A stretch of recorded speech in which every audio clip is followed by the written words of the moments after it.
안녕하십니까, 여러분. 존재 시간을 낭독하는 시간입니다. 이 시간은 제49조를 낭독할 텐데요. 제목은 죽음의 실존론적 분석을 이 현상에 대한 가능한 다른 해석들에 맞세워 경계 설정함입니다. 원서로는 327쪽입니다. 시작하겠습니다. 죽음의 존재론적 해석의 명백성이 우선 강화되어야만 하는데 곧 이러한 해석이 무엇에 대해 물을 수 없는지 또 무엇에 대한 정부와 지침이 이러한 해석으로부터 헛되게 예상될 수 있는지가 명시적으로 의식외로 데려와지는 것을 통해서 그리 되어야 한다. 여기 명백성이라는 것은 아인도이티카이트인데요. 직역하면 일의성이고요. 반대말은 애매성, 쯔바이도이티카이트예요. 죽음의 존재론적 해석이 애매하지 않고 명백한 단일한 의미를 갖는다는 점을 강화해야 하는데 그러기 위해서 몇 가지가 검토되어야 한다는 것입니다. 가장 넓은 의미에서의 죽음은 삶의 한 현상이다. 삶은 세계 내 존재가 그것에 속한 그런 하나의 존재 유형으로 이해되지 않으면 안 된다. 그러나 이러한 존재 유형은 단지 현 존재애로의 결핍적 방향잡음 속에서만 존재론적으로 고정될 수 있다. 결핍적, 프리바티브라는 말인데요. 박탈적이라고도 해석이 됩니다. 그러니까 현 존재의 인간적 측면들을 박탈해 버리면 그냥 순수한 생명적 요소만 남게 될 테고 그럴 경우에 생명으로서의 인간이 탐구될 수 있다는 것이네요. 역시 현 존재도 박탈적 방향잡음 속에서 순수한 삶으로 고찰될 수 있다. 생물학적, 생략적 물음제기를 위해 현 존재는 우리가 동물세계와 식물세계로 알고 있는 존재 권역 속으로 이동한다. 이러한 분야 속에서 존재의 자아적인 확인을 통해 식물, 동물, 인간의 수명에 관한 자료들과 통계들이 획득될 수 있다. 수명, 번식, 성장 사이의 연관들이 인식될 수 있다. 죽음의 유형들, 원인들, 죽음으로의 입장의 관행들 및 방식들이 탐구될 수 있다.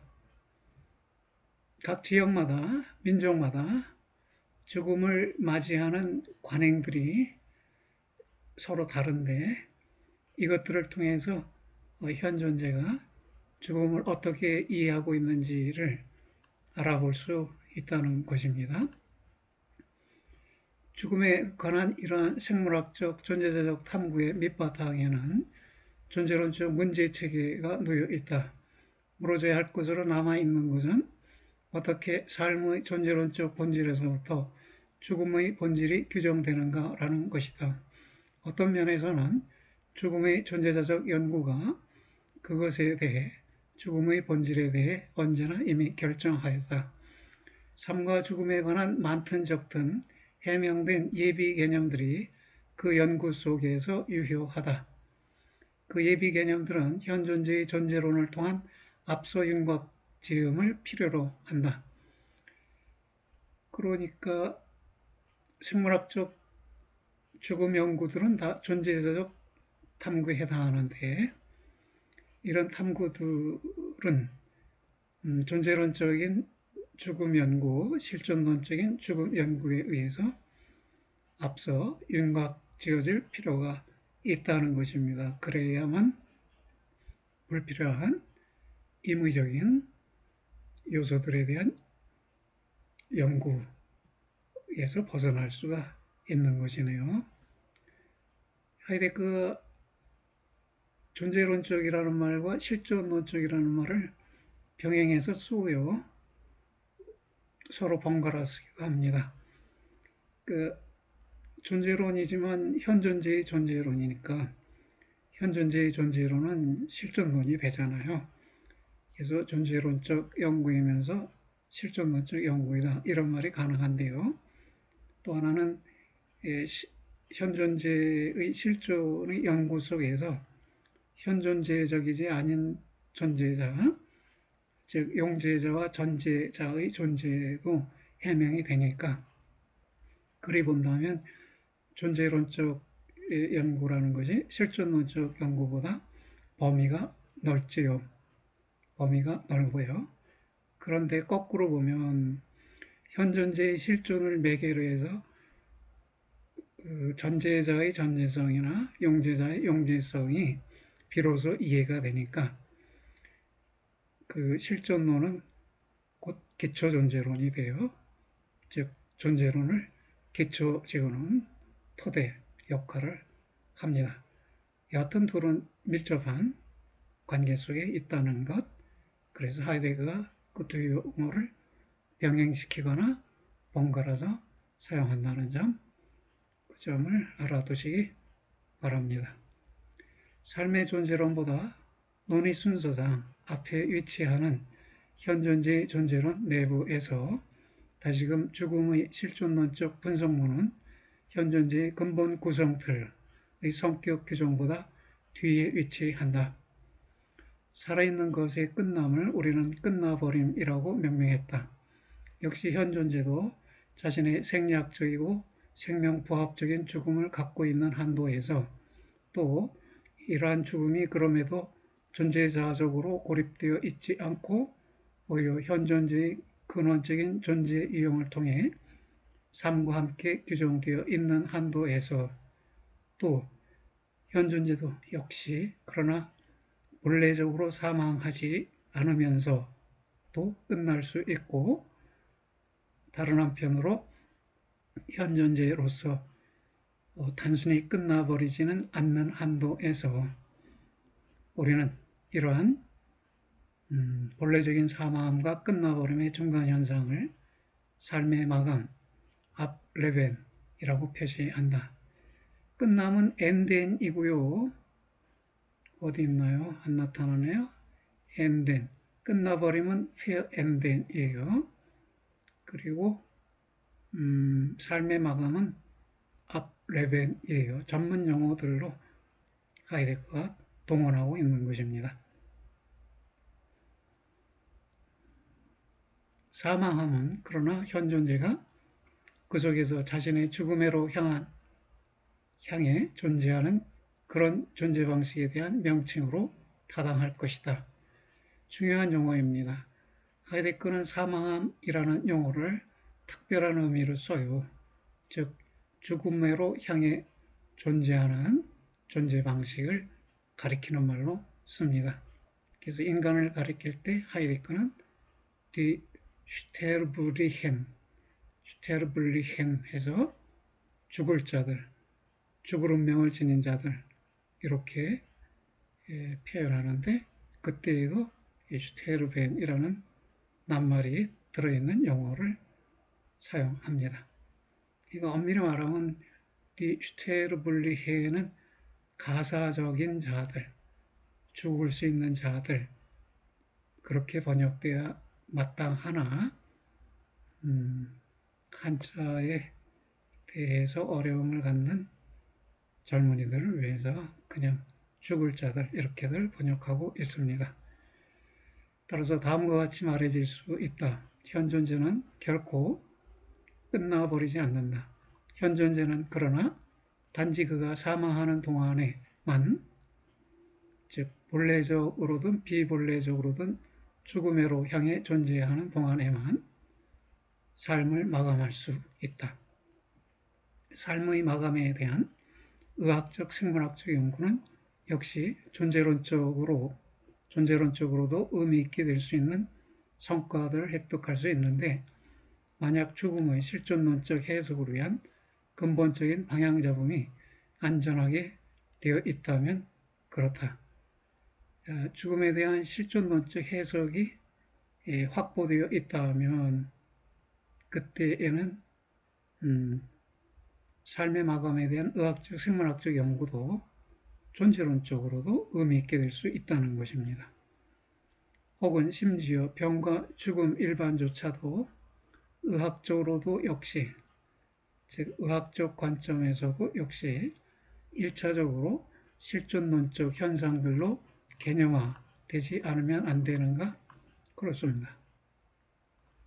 그래서 현존제의 끝남의 세 종류를 말하는 셈이네요. 죽음의 실존론적 해석은 모든 생물학과 생명존재론에 앞서 놓여 있다. 그 해석은 그러나 역시 처음으로 죽음에 대한 모든 전기적 역사학적 연구와 민족학적, 에스노로기쉬, 인종학적이라고도 번역하는데요. 인종이라는 표현이 거부감이 있어서 최근에는 민족학적이라고 번역들을 하고 있습니다.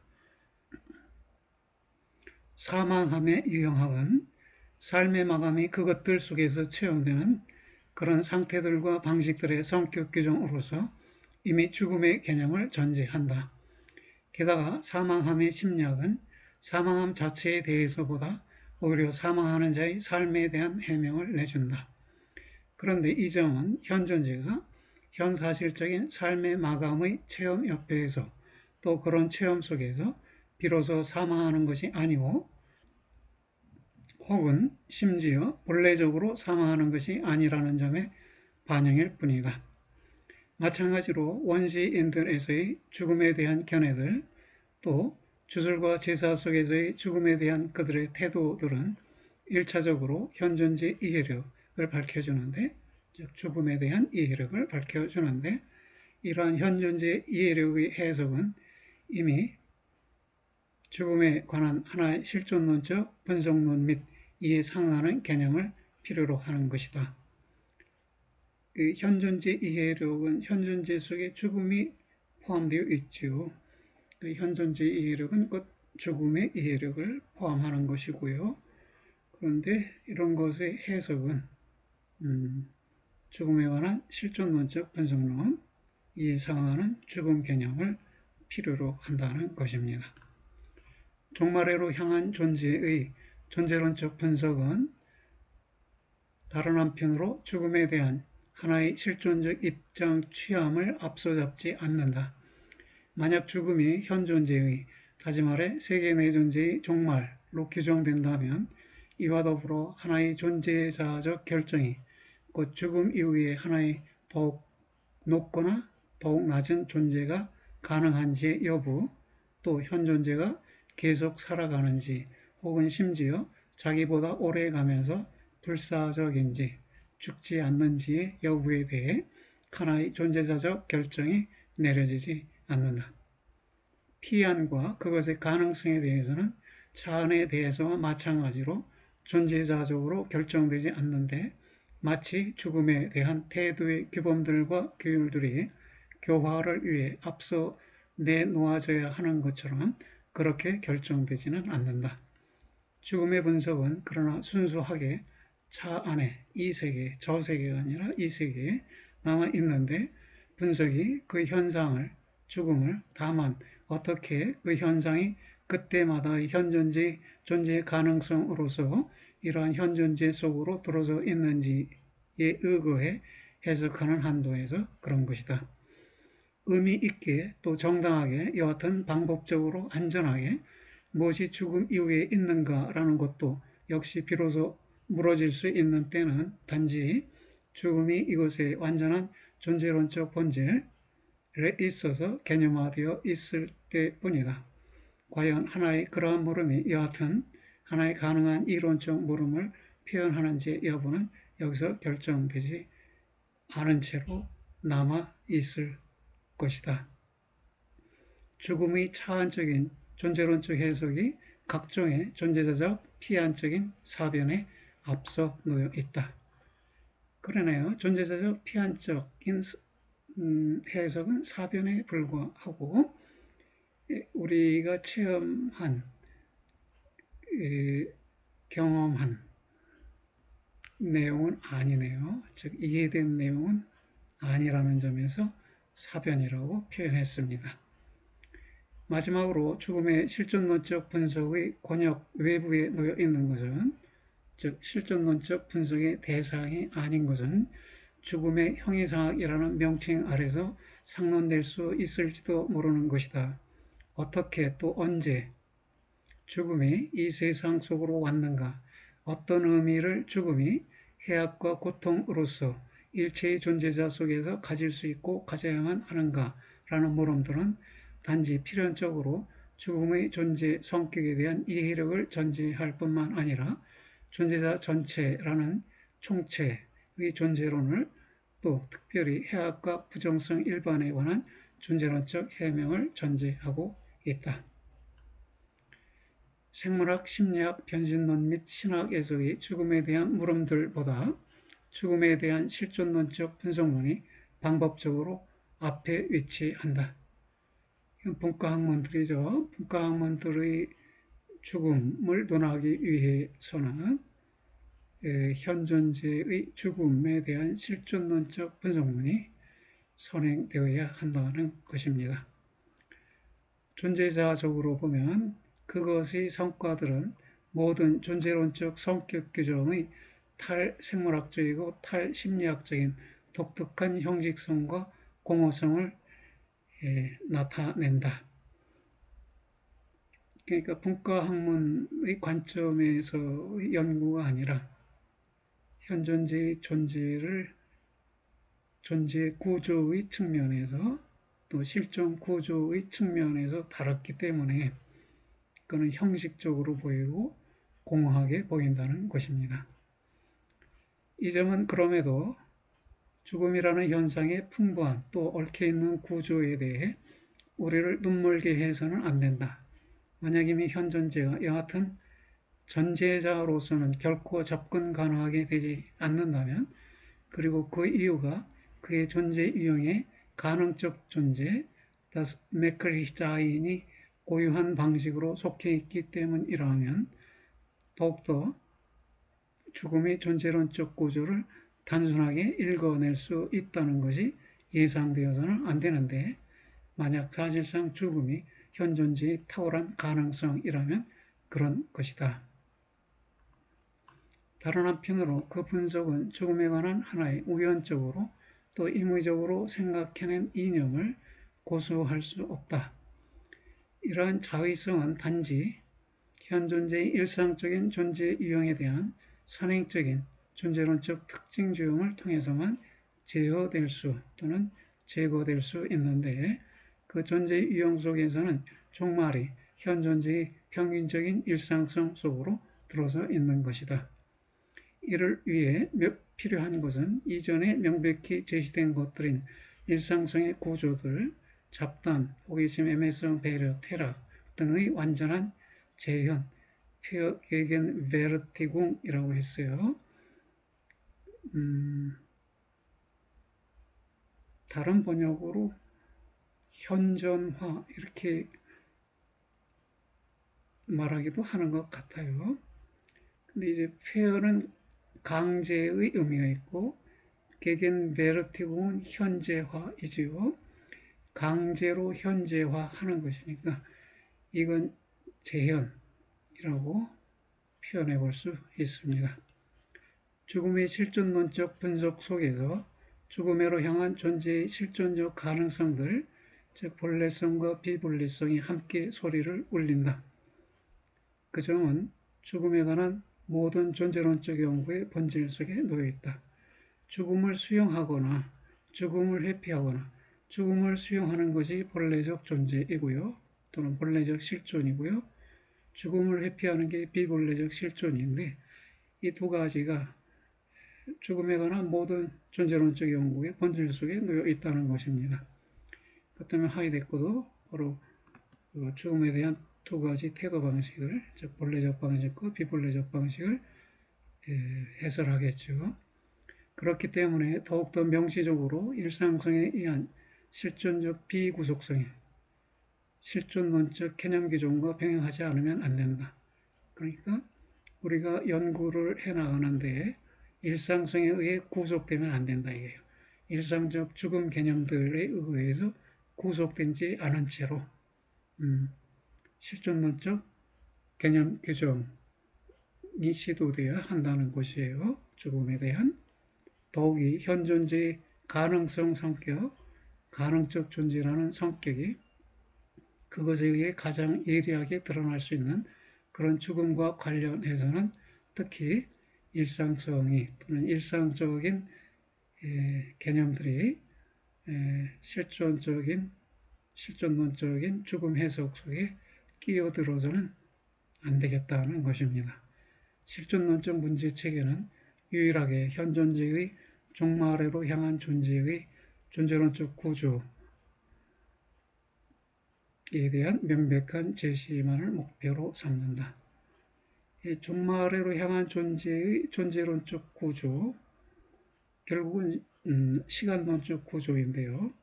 그 시간론적 구조는 죽음 속으로의 선구가 되겠습니다.